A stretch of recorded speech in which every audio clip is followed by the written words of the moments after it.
Welcome to my another episode of where I tell you how to improve your English. So let's welcome the very first American from America itself. Hey, how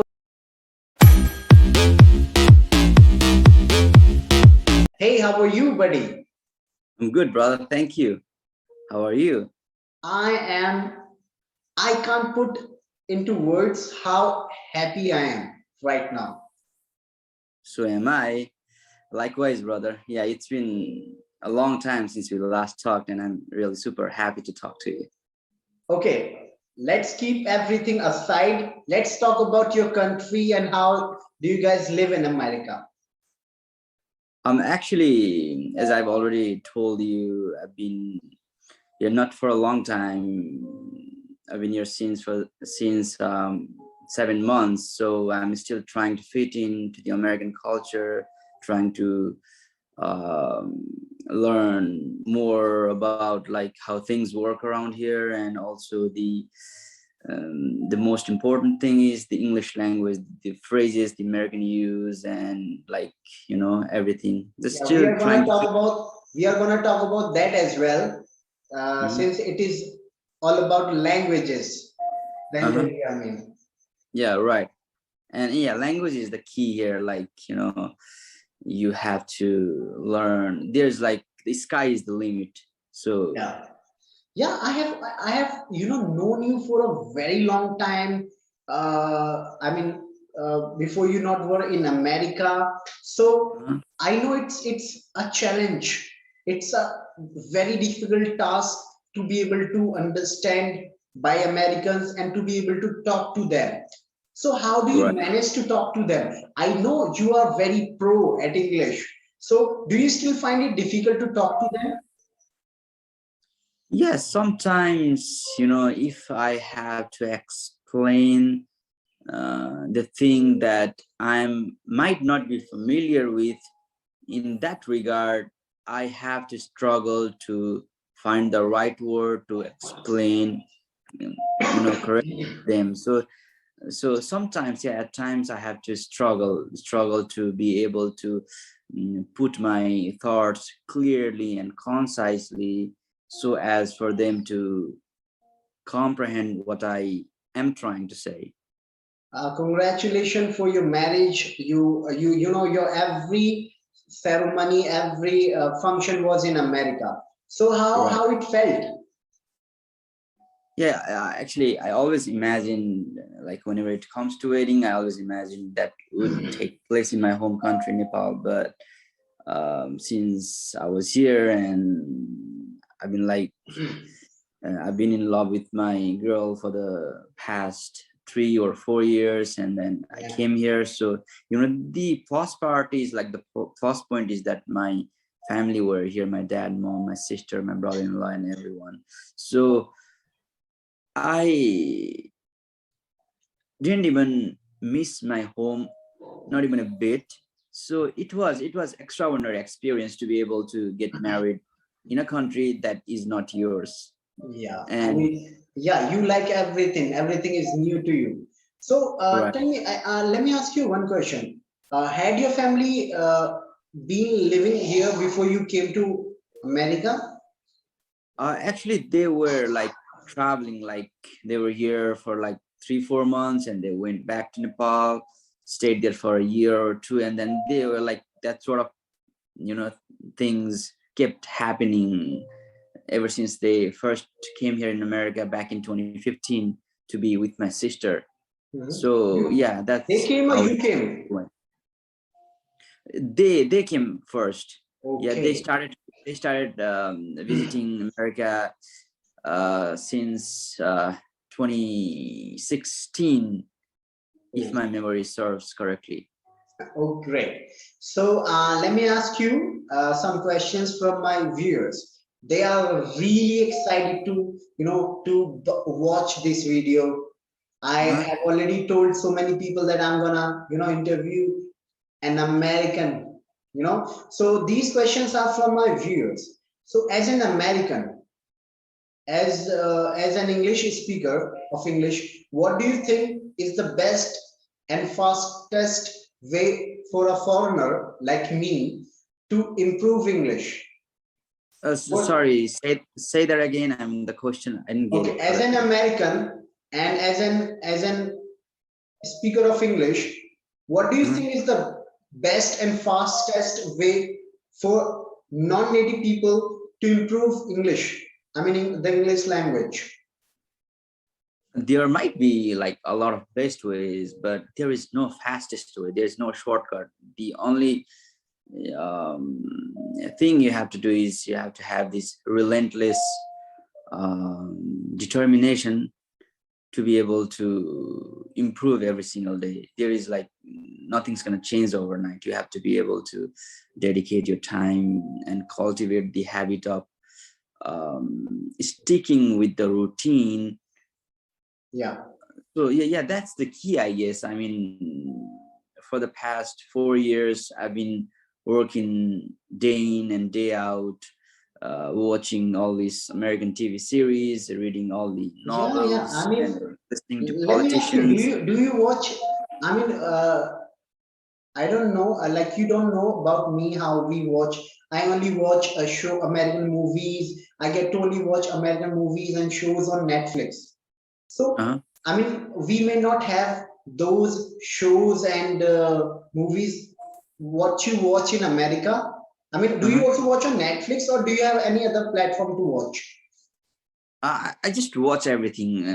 I mean, especially I am. Where do you watch? On Netflix?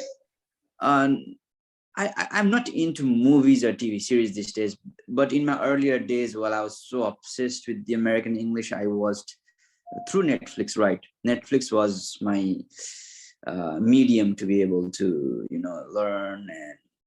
learn more about how American people speak and all that.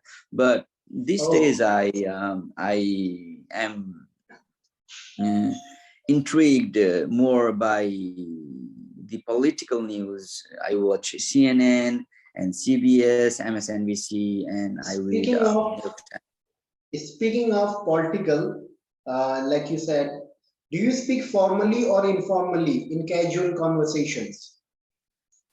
Casual conversation. I didn't really um,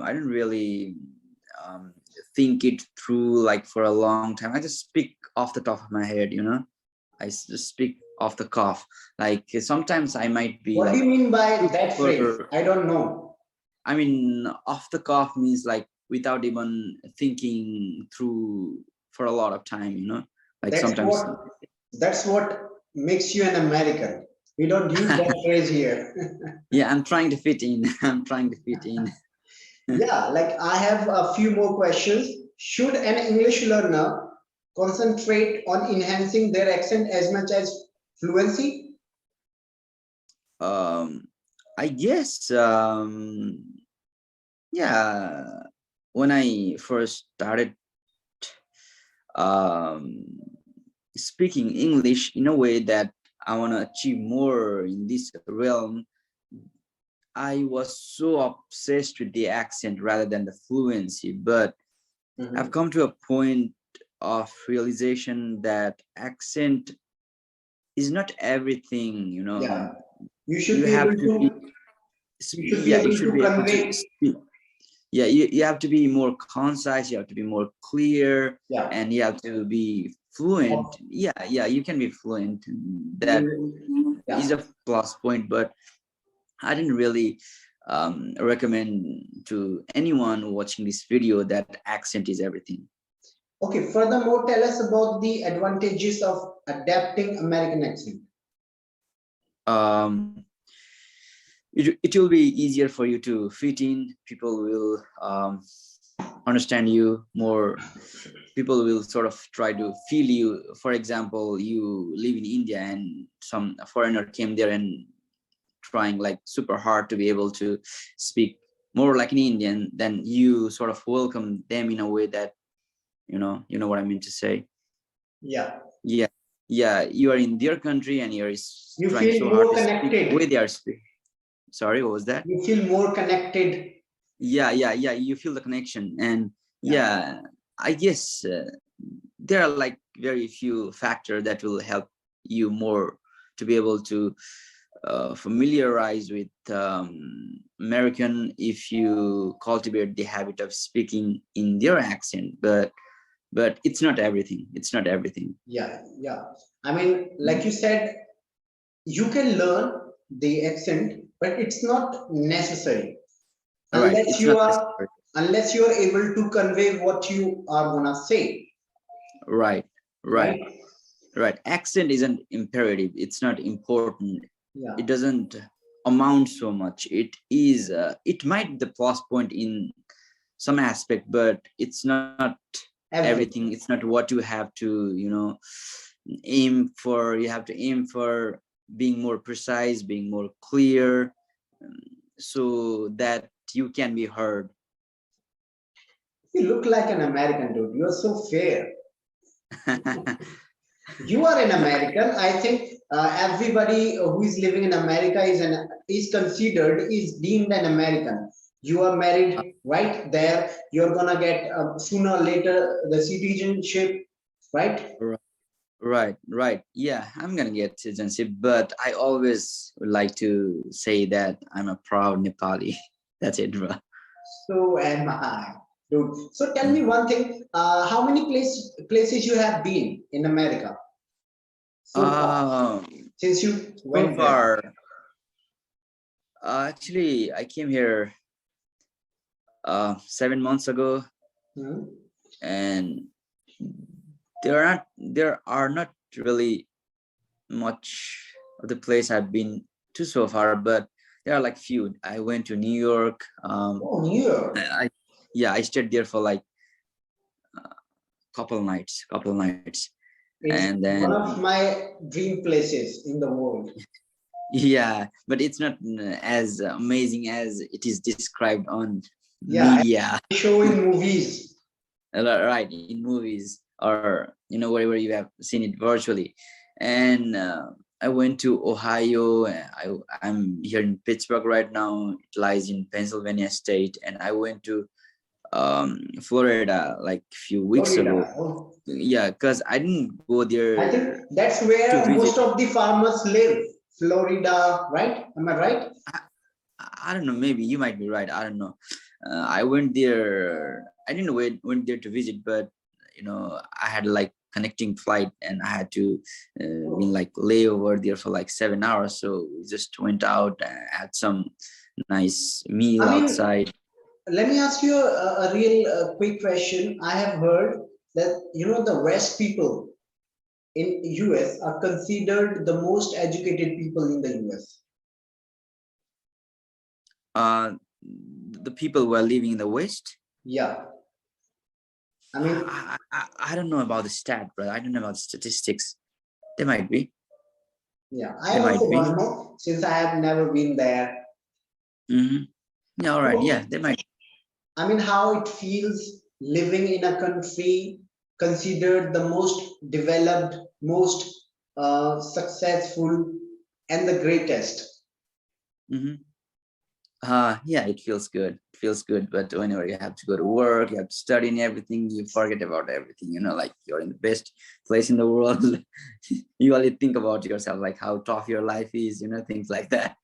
So sometimes, yeah, I get to contemplate on the fact you just mentioned, but I don't really think it all. Your country is also the most beautiful. I mean, one of the most beautiful countries in the world, Nepal. People, even from people, I mean, even people from America go to see your country, the beauty of your country, and the Right. nature, the Yeah, right. Himalaya. Right. Yeah, it's a tourism hub. It's a tourism hub. It's Yeah, it's they're like very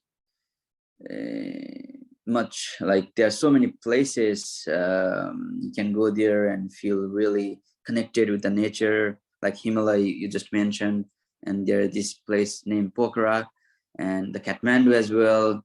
yeah. Yeah, some places are if you go there you might never want to go there, but there are like so many places you really feel connected, you really feel fascinated, you really feel intrigued To with sum up, natural since we beauty. have very limited time, to sum up, tell us the five pieces of advice that you have. I mean, experienced in your life? Five pieces of advice for non-native speaker to when who is learning English. All right. If you are like willing to, I mean, whoever is watching this, if you are willing to learn English, I mean, from the scratch, you have to be able to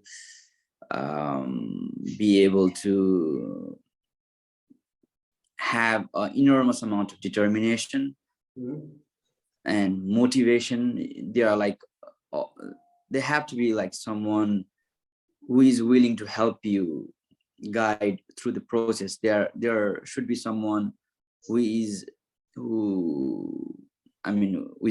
willing to navigate you through the process of showing the right path. And yeah, you have to be like open mind. You have to be able to yeah, I guess a few days ago I heard this word called receptivity. What You have it to have this receptivity, like willing to perceive new ideas and things like that. And yeah, you have to be able to have receptivity, as I already said it, just to watch a lot of TV series, lots of American shows, movies, and if you speak more, you can be a better speaker. People have a myth. They just want to learn. They just only want to improve their accent, and they doing so they forget to improve their communication skills. I mean, how to be able to speak in a great way, in a good way, so that people understand them. So, Yeah, what do you suggest them? yeah, I suggest them that is just a myth, nothing other than that. That's just a myth. Just don't go after that myth that you have to be able to speak in a way like American does. Do not really focus on the accent, just focus on your fluency and focus on the clarity, the concise. Let me ask you a real quick question. It is from my side, not from my viewers. There are people in America, they are not understood by the other American. Is it so? Because they have very bad accent or they speak in a very bad way. I mean, they use very street words or something. Yeah, I don't particularly call it bad, but I call it different. Yeah, there are people from East speaks differently than the people from North, and the people in Boston speaks more close to the British people speaks, Boston. I have heard it. Yeah, and so yeah, they like some American might find the other American hard to understand sometimes because of how they express their thoughts, like how they construct their sentence. Yeah, sometimes they might ask them to repeat once or twice, but I don't think that's particularly. Do you have to? Sometimes when they use very American accent or word that we do not use. Sometimes I have to repeat because since I'm non-native, because you know what I mean to say. I've been here like only for 7 months. And I mean, see, I want to say, tell you something. Your journey is so inspiring. This is what people want to achieve in their life. People like me, you studied from scratch, and it was always your dream to go there. You was there. You are there. I mean, in America, everything you dreamed for have been achieved by you. So what else do you want, dude? You can't say you are a non-native speaker. You are the. I mean, you're better than an American. I didn't say that. Anyway, thank you. I could say that if you allow me. Yeah. All right. I mean, I'll take that as a compliment, but still, sky's the limit. Yeah, sky is the limit. I have been learning for a very long time. I've taught so many people in my country, across my continent, and from other continent as well. So that's it for that day, guys. I mean, you agree to do this. I'm so happy. Likewise, I feel the same.